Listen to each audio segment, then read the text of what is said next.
A warm welcome to our video presentation, This is Jersey. During the next 50 minutes, we'll introduce you to many of the fascinating aspects of life on this British South Sea island. Try to answer some of your questions on the history of the island, from Neolithic man to the 5 years of German occupation. We'll look at island industry, including one of our famous exports for the past 200 years, the Jersey cow.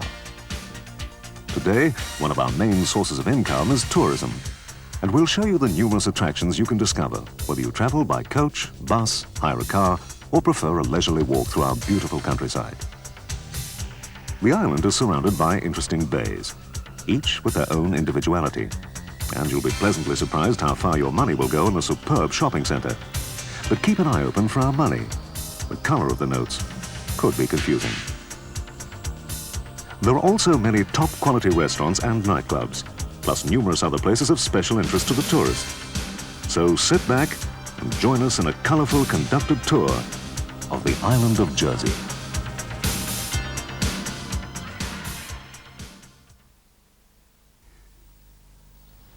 Just 9 miles by 5, Jersey is the largest of the Channel Islands and slopes from north to south, thereby receiving maximum benefit from the sun. Jersey's shores are washed by the waters of the Gulf Stream, allowing for milder winters and warmer summers than those experienced in England. The island is made up of 12 parishes, with the town of St Helier in the south as its capital. Whilst touring around Jersey, you'll notice many of our place names are in French. The closest point to France is Gorey, in the east, which is only 14 miles from the French mainland. Day trips can be arranged to the nearby French ports of Saint-Malo and Carteret. Before the Ice Age, Jersey and France were joined. As the ice melted, the English Channel, which used to be an extension of the River Seine, came into being, and so the Channel Islands were formed.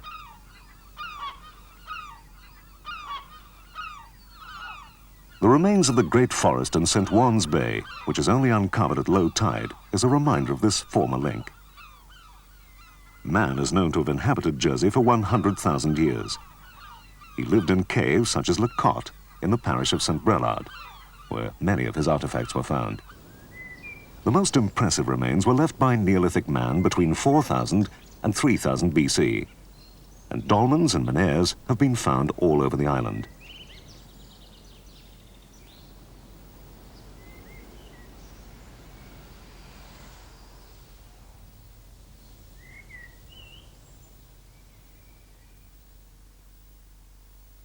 (1066), an important date in Channel Island history. At that time, the islands were part of Normandy. So, when William conquered England, they swore allegiance to the English crown. When King John lost Normandy in 1204, the islanders were then faced with a choice between the French and English monarchy. Choosing to remain faithful to England, the nearby coast of France became enemy territory. For the next 500 years, the French made numerous attempts to recapture this English outpost. Fortifications called Martello towers were built around the coastline. These towers were constructed at a set distance apart, enabling the area between to be covered by cannon shot in the event of an attack. The last attempt by the French was on the 6th of January 1781, when a large force landed in the southeast at La Roque, under the direction of Baron Roulecourt. His troops captured the town and forced the Lieutenant Governor, Major Corbett, to sign articles of surrender. Major Francis Pearson then led the English forces into the town and defeated the French.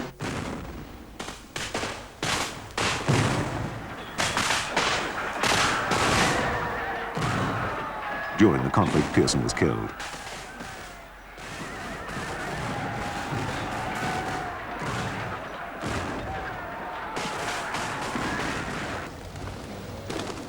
A memorial to Major Pearson and the Battle of Jersey can be found at the entrance to St. Helier's Royal Square, with a plaque on the wall of the Pearson Inn commemorating the spot where he fell.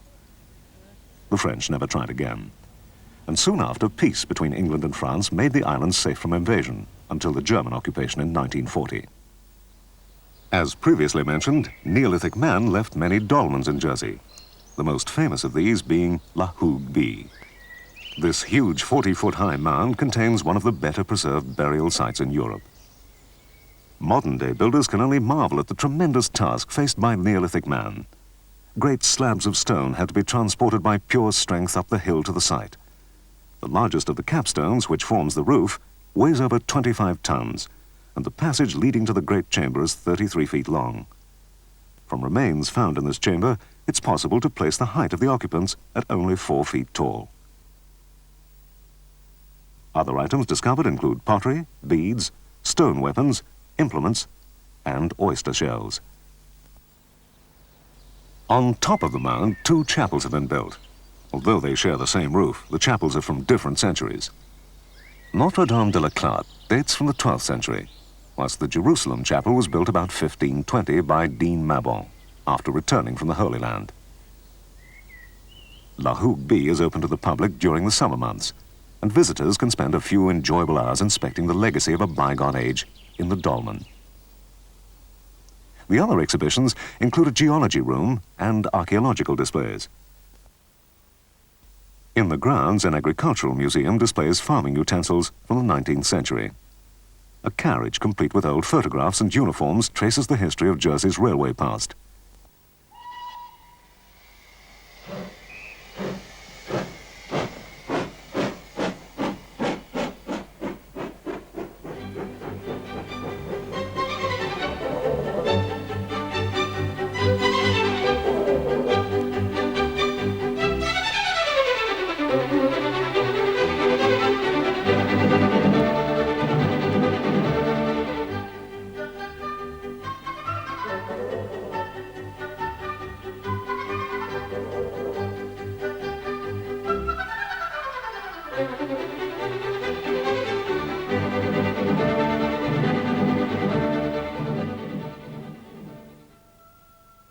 Underground, a German command bunker which housed one of the main communications posts in the island during the occupation.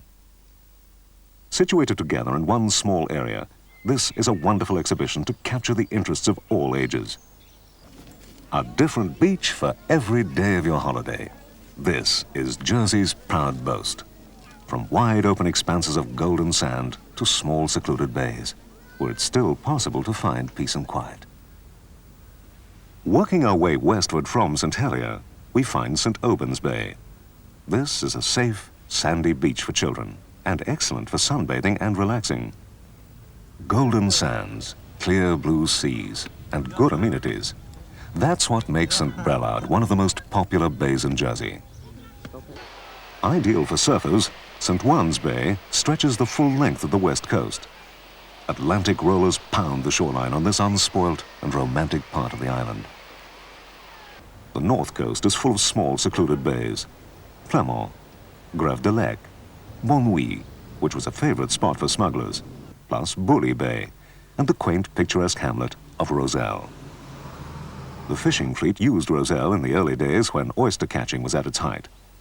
Nowadays it's a sleepy picture postcard bay, retaining all the charm and character of a bygone age. A place where time has stood still.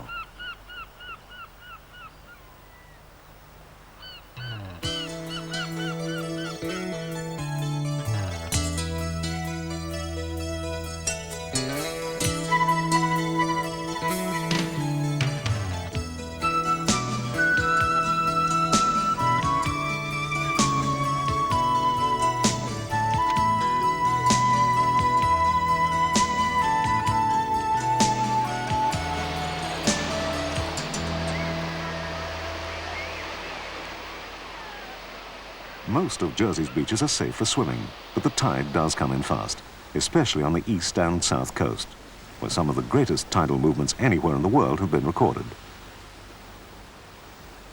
The small bay of Anne Port leads us to Goree, another excellent beach for children with small sand dunes and plenty of refreshment kiosks. The old harbour with the majestic castle above makes a wonderful backcloth to this bay. Mont Orgueil Castle dates back to the early 13th century, although recent excavations have revealed the remains of Iron Age defences within the grounds. The castle was built as protection against the French and has withstood many attacks in its time. Until 1600, the castle was the centre of administration and government for the island, being the permanent home of the governor and crown officers. visitors are helped to understand life in the castle by various tableaux, which recreate scenes from the past. One shows Philip d'Auvergne, Duke of Bouillon, receiving a message from one of his spies on his return from France, where the Duke had organized a secret underground intelligence network. This group supplied London with information of the progress of the war between the two countries. A small museum shows numerous weapons and artifacts which were found in the castle, and tours are available, complete with cassette recordings to explain each tableau. A climb to the summit is well worth the effort, providing spectacular views of the island's east coast. In 1600, there were plans to demolish the castle, but the new governor, Sir Walter Raleigh, wrote to Queen Elizabeth in praise of the stately fort, saying it would be a pity to cast it down.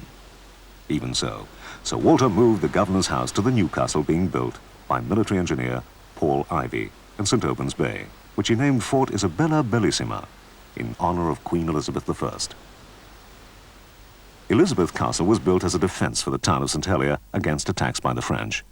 Both English forces and the local Jersey militia have been stationed within the walls, and there's an extensive exhibition of militia uniforms, weapons, and medals on display. You'll also find silverware used by the militia as trophies for various shooting competitions.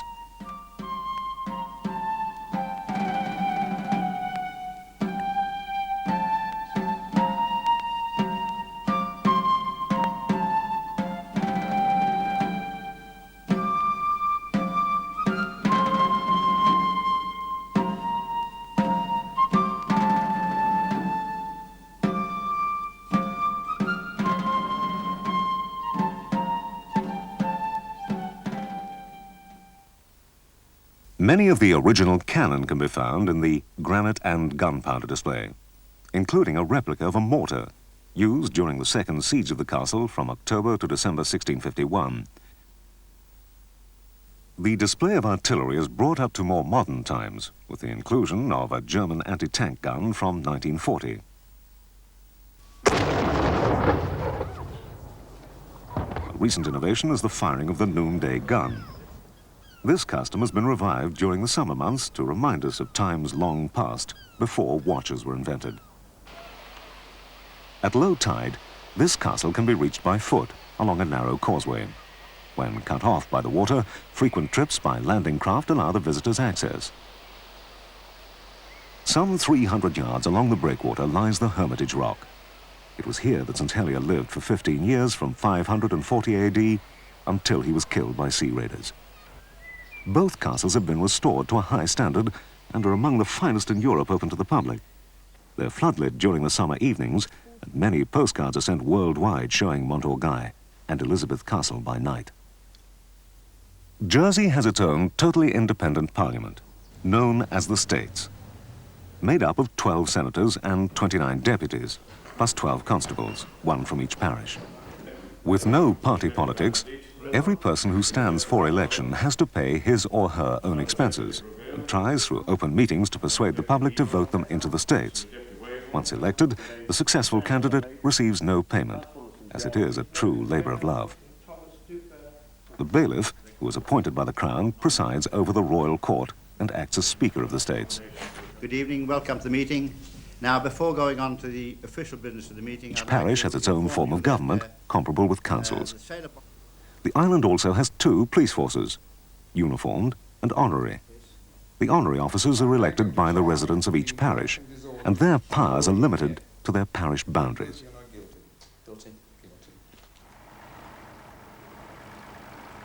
Before tourists flocked to Jersey, the main industry was agriculture. Even today, over 50% of the island is used for agricultural and horticultural purposes, especially small southerly sloping fields known as coaties, which are highly prized by the farmers. The main export is still potatoes. Which British housewife has never heard of the famous Jersey Royal?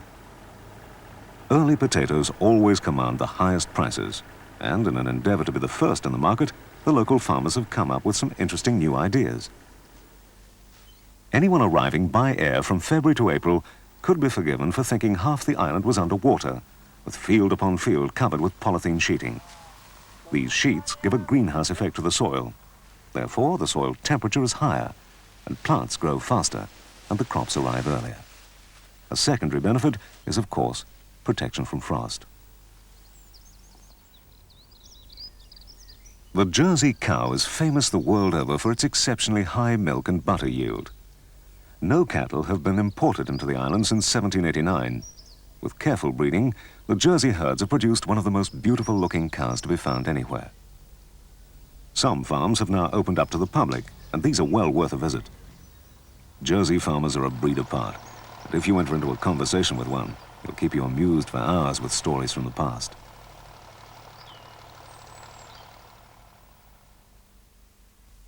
In the afternoon of the 1st of July, 1914, Lieutenant Richard Kern of the Luftwaffe, purely on his own initiative, landed at Jersey Airport.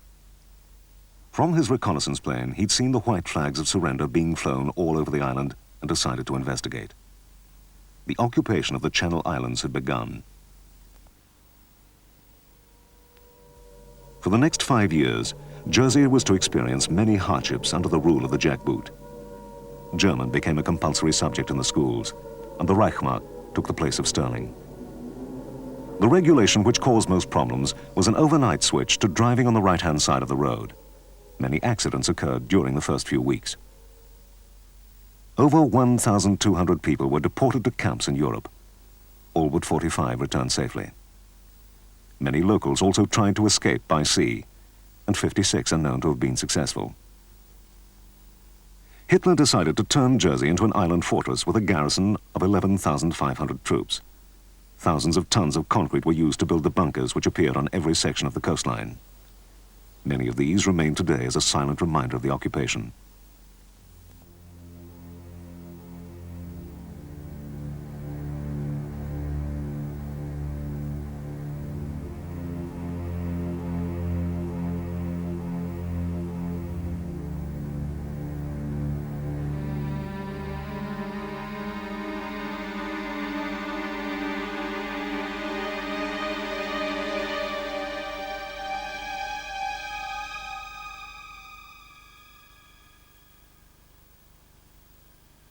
As well as the many bunkers, the Germans left behind numerous other fortifications and relics of those terrible years of occupation.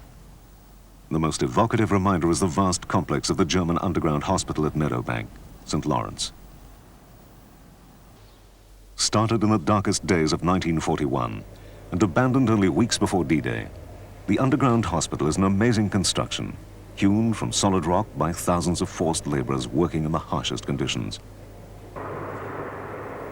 Designed to be completely safe from attack, whether by land or from the air, the whole complex, which caused the removal of 50,000 tons of rock, was gas-proof, centrally heated, and fully air-conditioned. Today, this construction, which incorporates wards for 500 patients, a fully functioning operating theater, and doctors' and nurses' quarters, has been recreated with chilling realism, and is one of the most comprehensive museums of the occupation in the Channel Islands. In the tunnel complex, visitors can experience for themselves the hardships endured by the forced laborers as they clawed their way deep into the hillside. Run for it! Hurry, run! Run! Europe has been scarred for the artifacts that once made this an outstanding example of its kind. And today, the underground hospital is a monument to the despair of the dark days of conflict and the joy of liberation. On the 8th of May, 1945, hundreds gathered in the Royal Square, where loudspeakers had been erected to relay Winston Churchill's speech in the House of Commons. Ceasefire began yesterday to be sounded all along the front, and our dear Channel Islands are also to be freed today.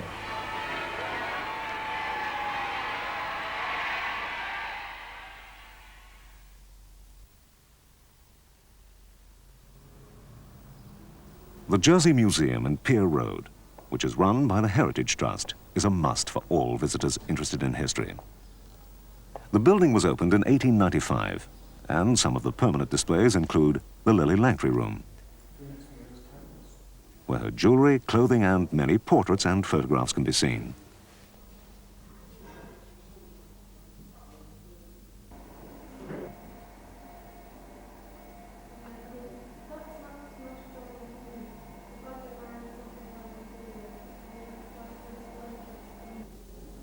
The golden gun given to Lily by Judge Roy Bean, sheriff of the town of Langtry in Texas, is also part of the historical display of Jersey's most famous, or should we say infamous, lady.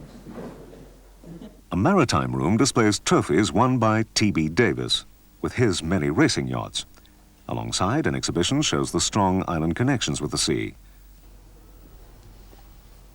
whilst another area has been turned into an old chemist shop, complete with the fearful instruments of the day.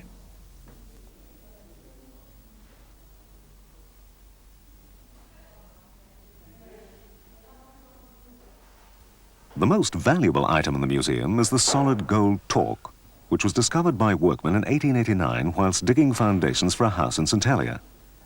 This twisted gold bar is 140 centimeters long and weighs 746 grams. Torques were usually worn as an adornment by great chiefs and fitted on the arm or around the shoulders.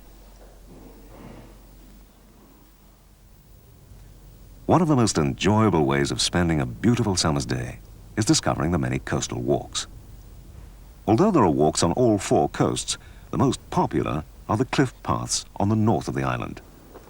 Through a local job creation scheme and with the cooperation of landowners and the National Trust, rough paths have been cut out of the heather and gorse. The scenery is magnificent, with clear views of the other Channel Islands and the coast of France. The cliffs at most points on the north drop several hundred feet into the sea. The constant cry of gulls and waves breaking over the rocks below are usually the only sounds which the walker hears.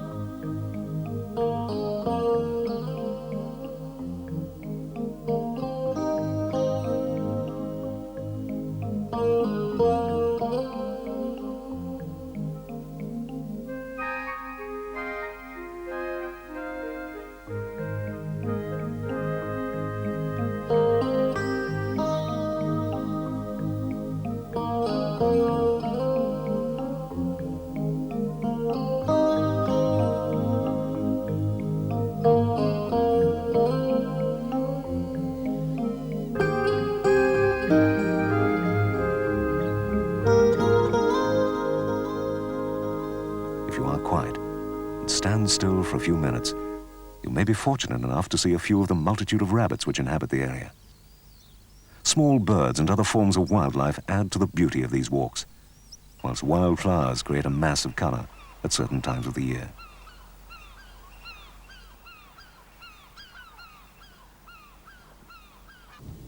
It's impossible to miss the Jersey lavender farm. Just follow your nose. The farm covers 6.5 acres and is one of only 2 such farms in Britain. There's much to see here, and the scent of the lavender is an experience all by itself. See the distillery room, where the lavender has its precious oil removed.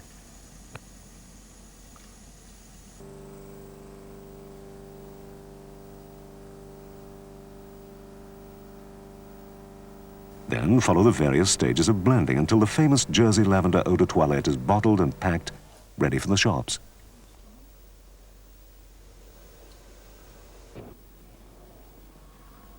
Every September, the people of Britain remember the men and women of the RAF who lost their lives during the Second World War. Jersey arranges special attractions during Battle of Britain Week, climaxing with an air display over St. Albans Bay. Thousands line the promenade to watch and remember. They're treated to a marvelous display of low-level flying by many of the original planes from the Second World War, including the memorial flight by the Lancaster bomber, flanked by a Hurricane and Spitfire.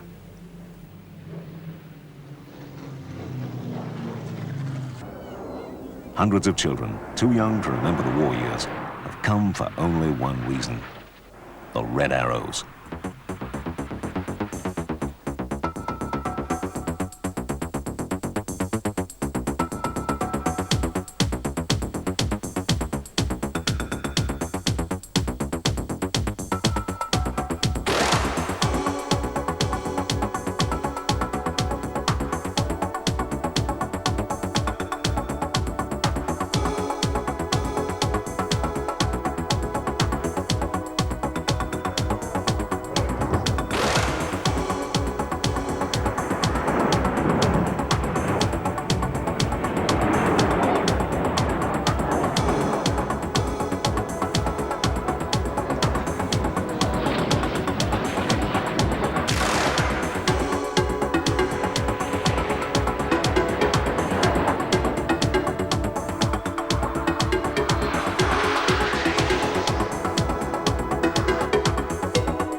The symbol of Jersey Zoo is the dodo. Without zoos like ours, a great many more species of wildlife would be lost. The Jersey Wildlife Preservation Trust was formed to help famous naturalist and conservationist Gerald Durrell finance his small private zoo, which he opened in 1959. Tremendous success has been achieved in the breeding of rare and endangered species in captivity. The zoo has a record second to none, and it has now embarked upon a program of releasing animals back into their natural environment. Set in the beautiful grounds of Les Augres Manor, the animals are given as much space as possible, and the compounds have been designed to resemble their natural habitats. In 1986, the zoo became world famous when the male silverback gorilla Yambo stood guard over 5-year-old Levin Merritt after the child had fallen into the enclosure. An amateur cameraman was fortunately on the spot. These incredible pictures of Yambo stroking the unconscious boy were shown worldwide.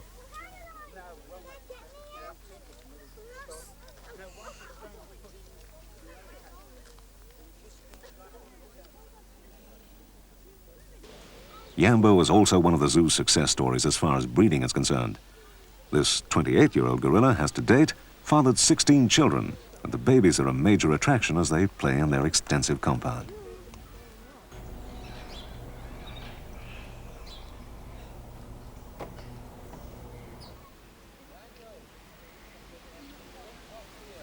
Any individual or group can adopt an animal of their choice for a small annual charge. Many local schools have joined this scheme, and it's common to see eager-faced youngsters clamoring to obtain a better view of their very own animal. A marvelous idea to get the young interested in conservation. Another of Gerald Durrell's ambitions was realized when an international training center was started in 1978. Students from every corner of the globe travel to Jersey. Here they're taught every aspect of the care and maintenance of their own country's endangered wildlife. The picturesque village of Goree is home to the Jersey pottery. The art of the potter can really be appreciated to the full in this purpose-designed building where the visitor is granted free access to every stage of production. From the potter's wheel, where a lump of clay is molded by skilled hands into a delicate work of art,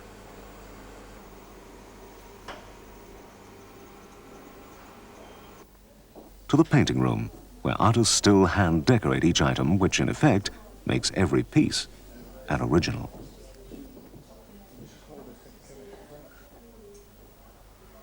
Great pride is taken in the quality of each article produced, and the vast showroom is a testament to the skill and dedication of the potters of Goree. Whether you require a table lamp, coffee mugs, inscribed with the names of your family, or a full dinner service, it's on sale. And remember, everything is handmade, and therefore individual. Outside are the superb landscape gardens with pools, patios, and a profusion of flowers and shrubs. The award-winning restaurant specializes in all manner of local seafood. Who wouldn't be tempted at the sight of a freshly caught Jersey lobster presented with your enjoyment in mind? When in Jersey, put the pottery at the top of your itinerary. It's an exceptional establishment not to be missed. Any visitor to our island must return home with at least one truly local gift. And Jersey is rich in craft centers, with perhaps the best known being Les Tac Woodcrafts in St. Juan. Craftsmen work with blocks of wood until masterpieces are lovingly created. Many unusual souvenirs can be found, including the birthwood tree calendar. It appears we're not only given a zodiac sign, but are also born under a certain type of tree. One area not to miss is the magical world of the lost forest. Welcome. As you enter the Latak experience, look for the 7 woodland common rocks, and don't forget to wish on the magic board.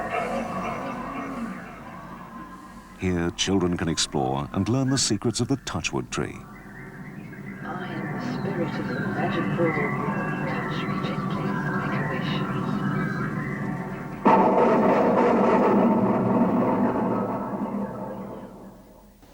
A gift unique to the island is the cabbage walking stick. These were first made in the island as far back as 1870 and come from specially cultivated cabbages called long jacks. They grow up to an amazing 15 feet, and none of the stalk is wasted, as the small pieces left over after the walking stick has been produced are turned into shoehorns, corkscrews, key rings, and many other ingenious gifts. a pottery has recently been added to the complex, where many unusual items can be made to order.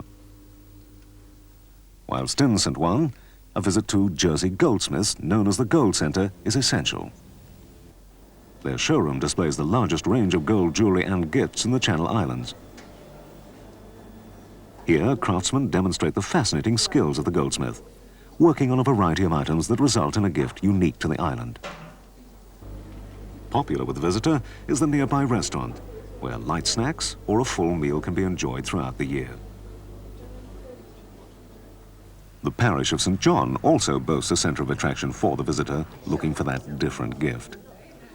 Jersey Pearl has a range of pearl jewellery unsurpassed in Europe. Thousands of people each year delight in browsing through their spacious showroom, gaining a free insight into the fascinating world of pearls. Here, one can see pearl items being assembled, and if you wish, have an item made especially for you.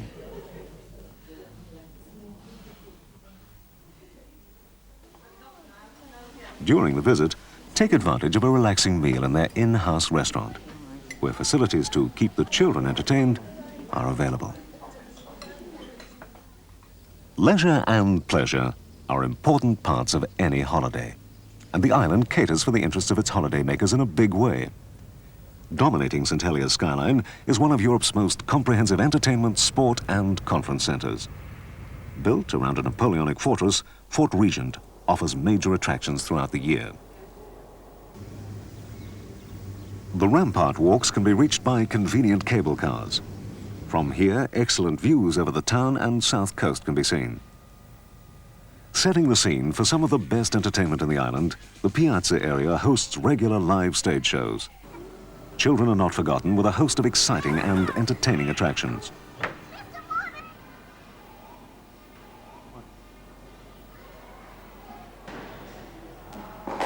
For those with sport in mind, the fort offers a wide range of facilities, many available all year round.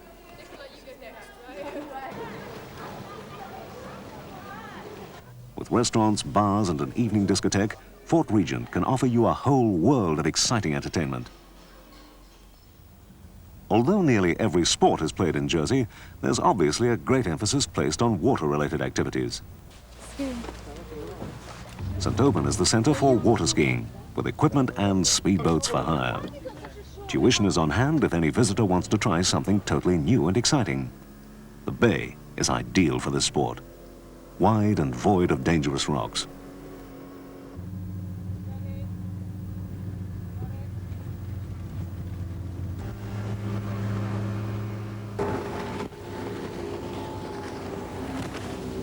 The experts make it all look so easy, weaving from side to side, riding the bow waves left behind the speedboat.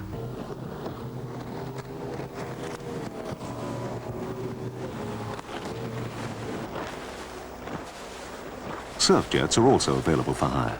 These are great fun and need no special skill or training.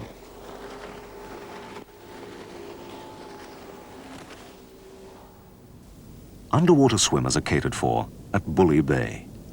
Qualified instructors will take you beneath the waves to a magic world of small fish darting in all directions, with mysterious patches of seaweed waving in the currents.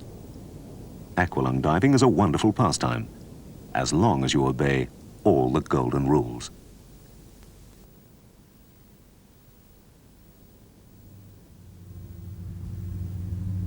If you enjoy relaxing on a boat whilst waiting for the fish to bite, then there are plenty of organized trips, complete with rods, bait, and a packed lunch. Some of the larger boats even have a bar. St. Catherine's Breakwater was originally built as the first section of a harbour.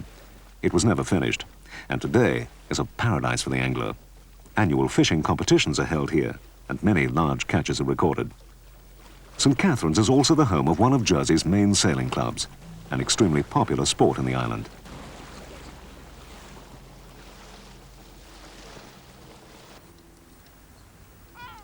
With a tremendous view over St. Juan's Bay, we find the island's main golf club, La Moy.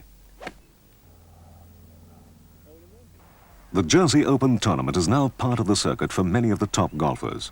And if you're a member of one of the leading clubs in Britain, there's a chance of a game on this superb course.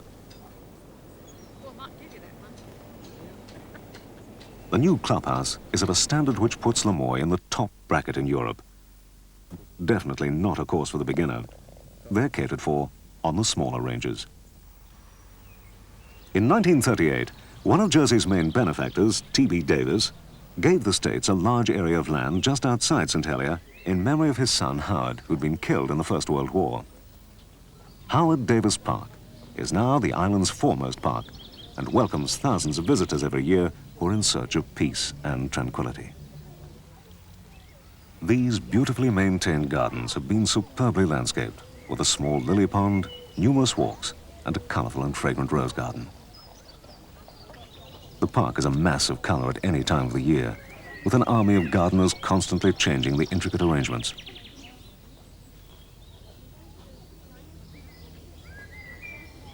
A working clock has now been installed in one bed, with the entire face covered with plants and flowers. Flowers make a perfect gift, and a box of local carnations posted direct to the mainland will certainly please all your friends and relations.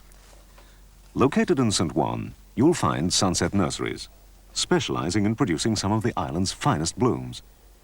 Many coach tours include a stop at this nursery to give you the opportunity to inspect at first hand what has become one of our main exports.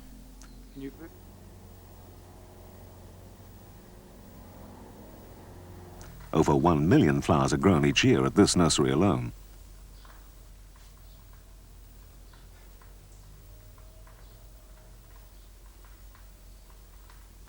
You'll soon discover there's more to see than just carnations. An indoor tropical garden has been set up in one greenhouse, complete with trout pools and aviaries.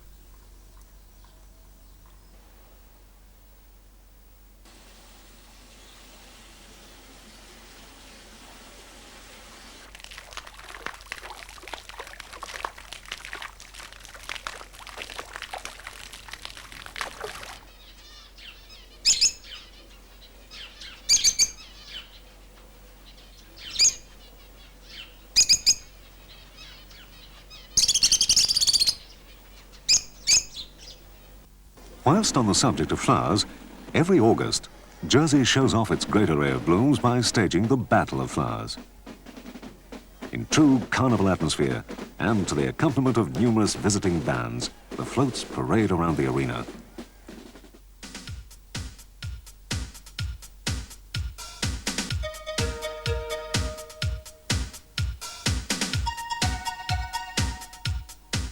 The largest, usually entered by the different parishes, are between 40 and 45 feet long, with over 100,000 blooms on each float.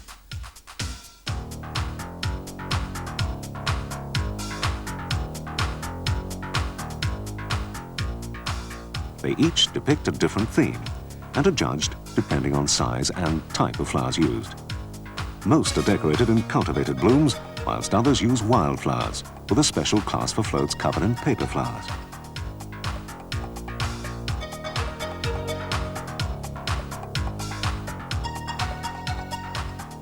This Battle of Flowers, chosen from many beautiful girls on Jersey, leads the parade, with a celebrity from the world of show business acting as her Mr. Battle for the day. The word battle originated at the time when floats were torn apart at the end of the parade and the flowers hurled in all directions. These days, the floats are kept as long as possible for all to enjoy.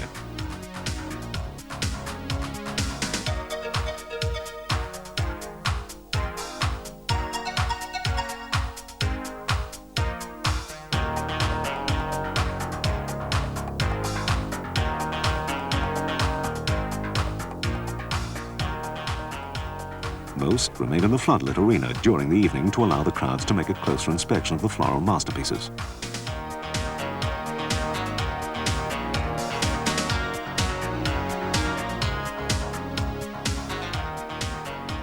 Then it's on to the fair, where the carnival atmosphere continues.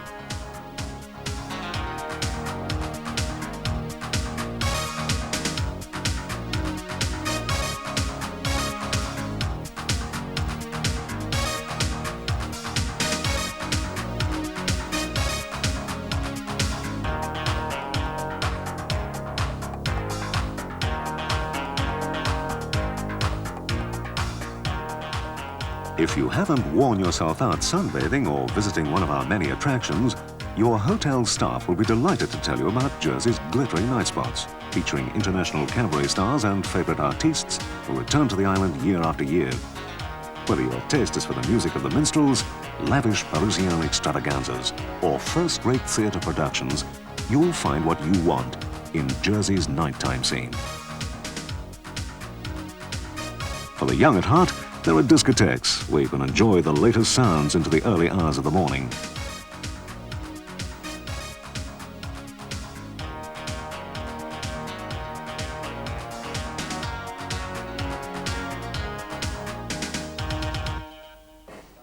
Jersey boasts some of the best restaurants in Europe, with food and service to match. Your choice is not limited to English cuisine. We can also boast French, Italian, Chinese and Greek. Shellfish is a speciality, and everyone should try at least one night out at a seafood restaurant where you're guaranteed the best money can buy. And you'll find it won't break the bank. During a vacation, most people end up in at least one of our pubs. These range from the ordinary English pub to the unusual venue which has been converted into a drinking house. The windmill in St. Peter used to be an old flour mill, whilst Le Moulin de Lec will delight the eye. Its main lounge invites the visitor to relax in a traditional Jersey setting. What do you reckon? You reckon you're on a winner at Easter? Above the bar, part of the original watermill can still be seen. Jersey has 2 breweries, and many beer drinkers find they acquire a taste for the strong local pint.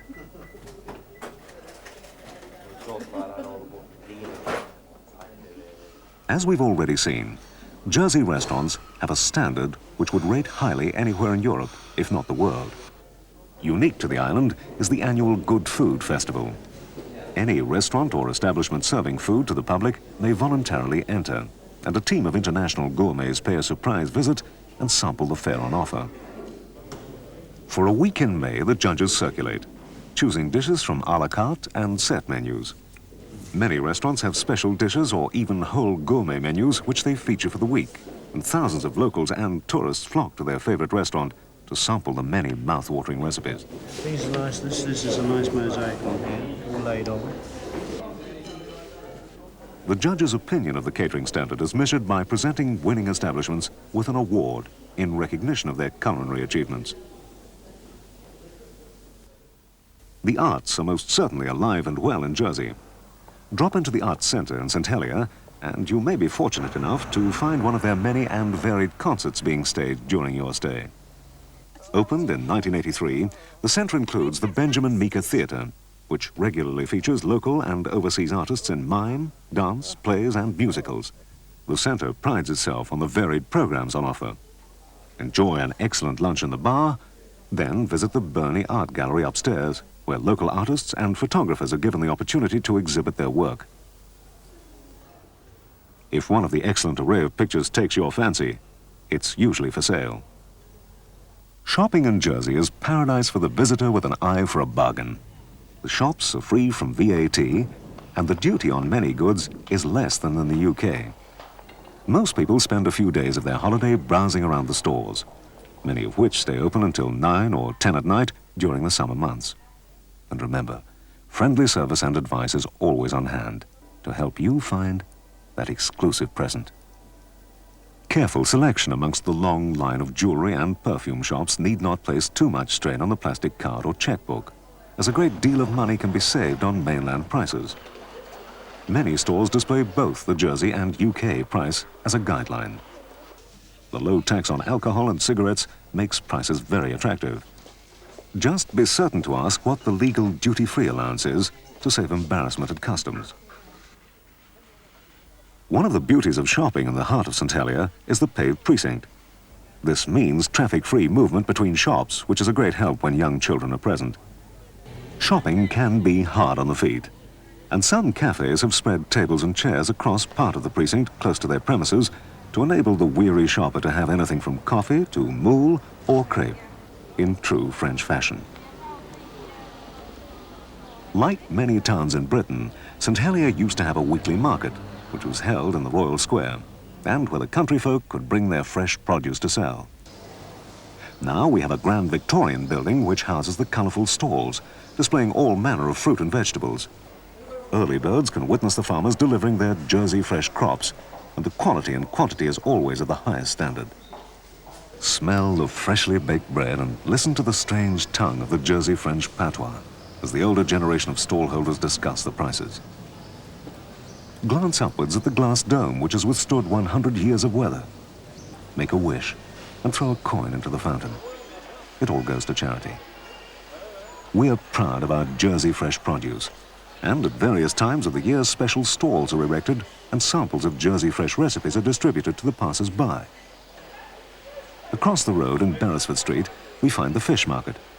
Once again, Jersey fresh is the slogan. Lobsters, crabs, oysters and mussels abound.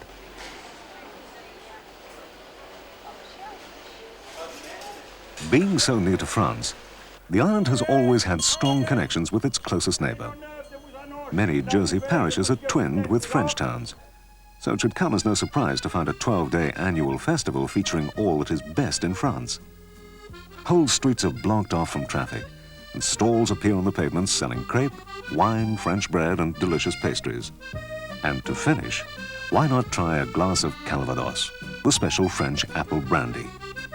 Buskers parade amongst the tables which spread across the street, and accordionists serenade you while you treat yourself to a little Jersey French atmosphere.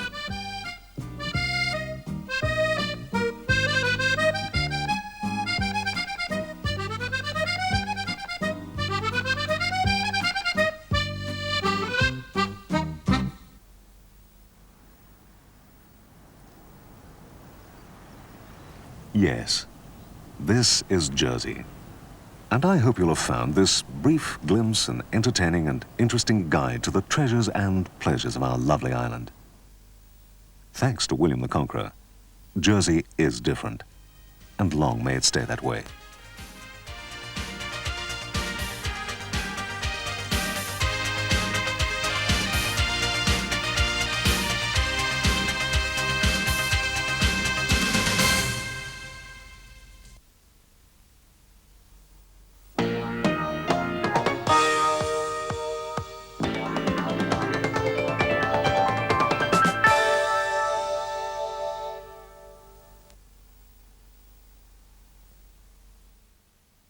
Just how and why would you raise the Clumber de Harrow? What exactly is an ormer? And how do you make black butter? The answers, and many more fascinating facts about Jersey, can be found in John Manning's best-selling booklet, The Parish Pump. This insight into Jersey's history and legends is priced just £1.95, including postage. Send a cheque or postal order to CTV Publications, the TV Centre, St Helier, Jersey.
brought all the equipment over to our rehearsal studio, and we recorded very much like the first album, virtually all live, man. Live vocals. Jim sang in the bathroom, man.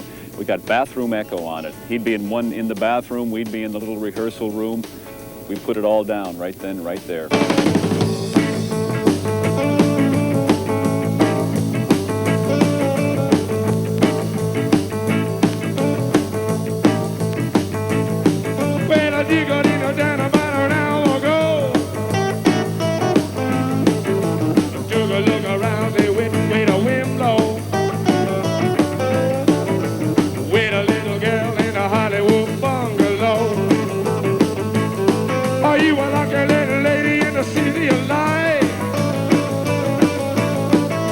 Another lost angel, city at night, city at night, city at night, city at night.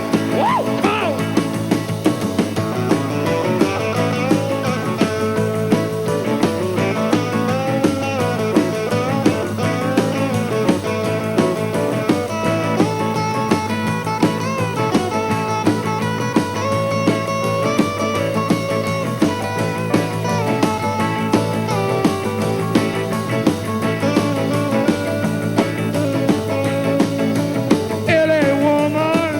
What happened at our contract with Electro was finished with that album, and we all wanted to take a break. With L.A. Woman, he had nothing further that he had to do to satisfy anyone in terms of album production.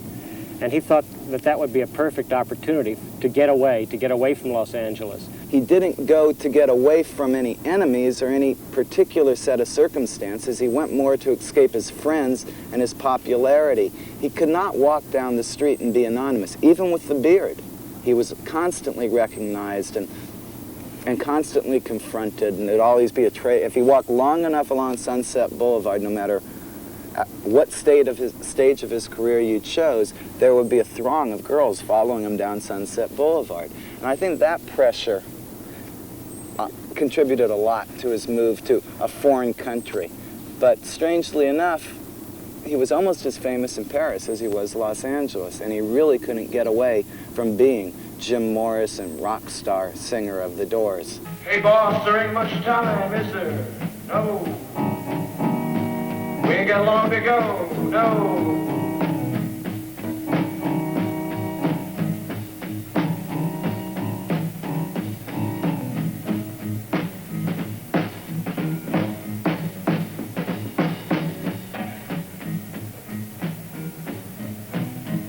All right.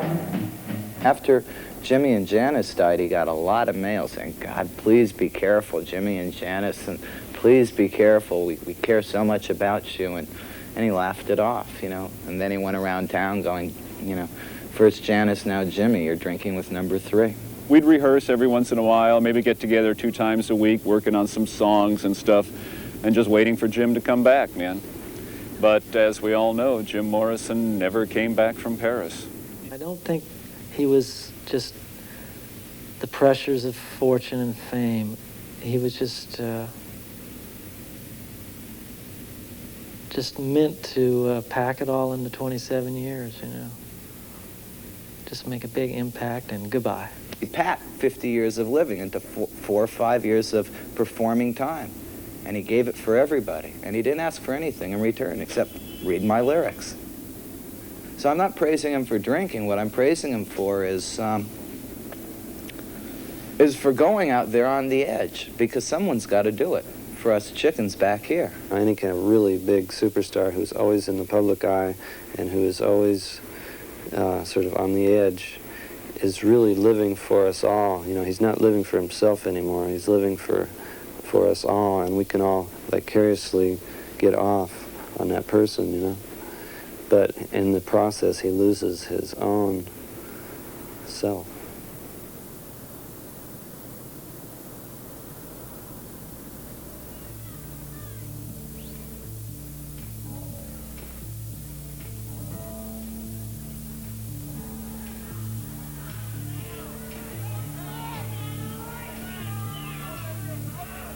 Oh, what a weekend. This is the end, beautiful friend. This is the end, my only friend, the end of our elaborate plans, the end of everything that stands, the end, no safety or surprise, the end, I'll never look into your eyes again.